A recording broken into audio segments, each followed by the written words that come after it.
Hey there, Blue Mages, Liam here, and welcome back to Blue Academy. In this video, I'm going to be talking about some weirdness and possible damage miscalculations that stem from the patch 6.0 stat squish.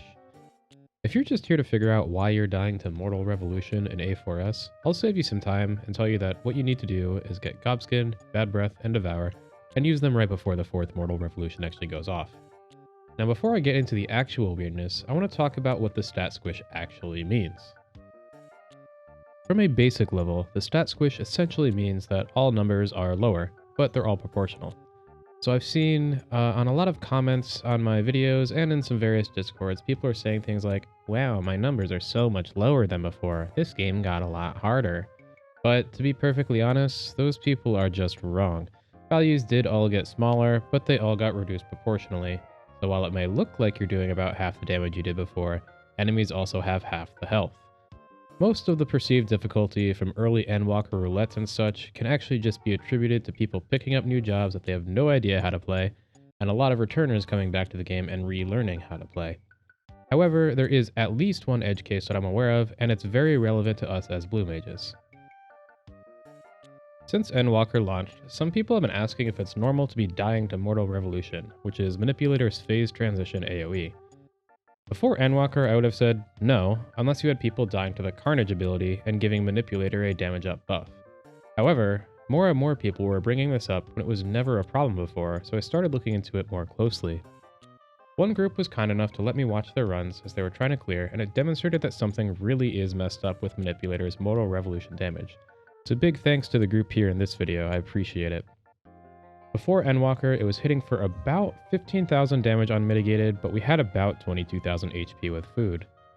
After Endwalker, it's hitting for about 12,000 damage, but we only have 10,000 HP with food.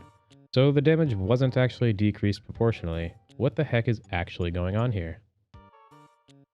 To start from the beginning, the way Mortal Revolution works is that each time it's cast, it hits a little bit harder.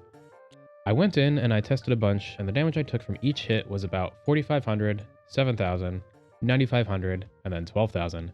If I used Diamondback, I ended up taking 450, 2950, 5450, and then 7950.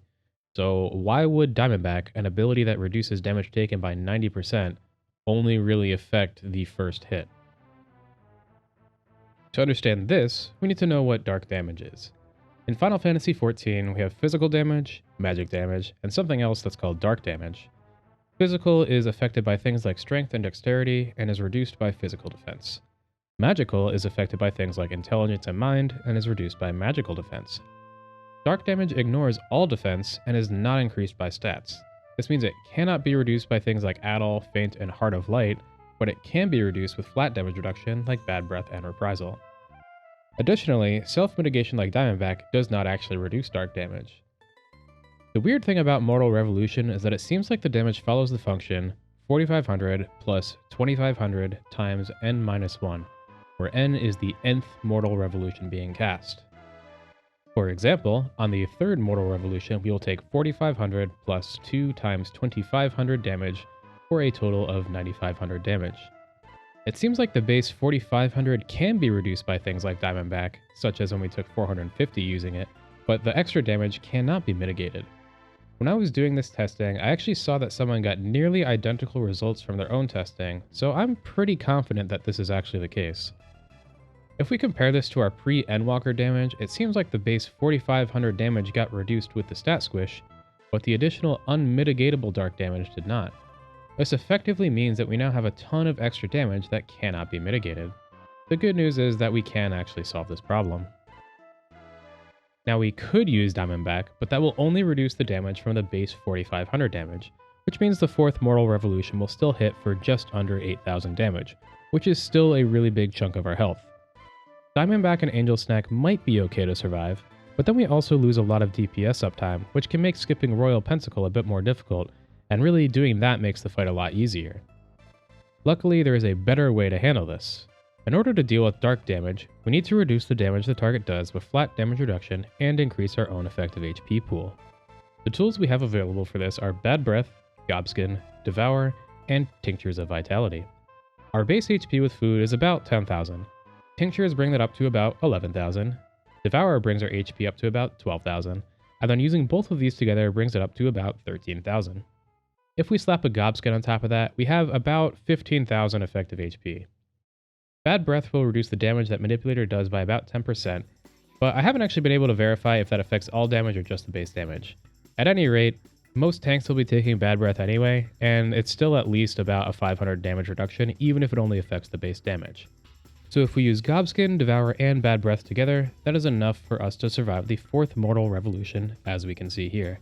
You don't actually need the tinctures, but they're pretty cheap to make because no one really uses them otherwise, and they can actually help you, but you definitely do not need them. I have to admit that I was very surprised to hear about and research this damage inconsistency. It seems to me that when doing the stat squish, Square remembered to reduce the base damage down to 4,500, but forgot to adjust the multiplier that gets added to each Mortal Revolution. So we still end up with 7,500 unmitigatable damage on the last Mortal Revolution. I don't know if there are a ton of other cases of this. I have heard anecdotally that things like Almagest and O4S are a bit harder, since that's also dark damage, but that doesn't one-shot us, so it's not nearly as problematic. With tools like Angel Snack and Stotram, we can kind of heal through that pretty easily. White Wind also, but obviously we don't want to waste a lot of MP on that. But at any rate, that's actually easier to deal with. Most of the cases of dark damage in the game are actually from things like Enrage. So if you see something like, 999 damage exactly, it's likely that that was dark damage. And it's that way so that, you can't actually survive it. But as far as A4S goes, the fight is still as easy as it was before, but now we have to plan a little bit to survive Mortal Revolution. I do hope that this info helps folks continue on their Immortal journey, and if you find any other edge cases like this, please let me know. If it's, not apparent, I'm a huge math nerd, so finding things like this is very interesting to me, so I'm definitely keen to find some other cases. As always, thanks for watching. Feel free to like and subscribe. Come and join us on Discord at discord.gg/Blue Academy, and stay tuned for more Blue Mage content.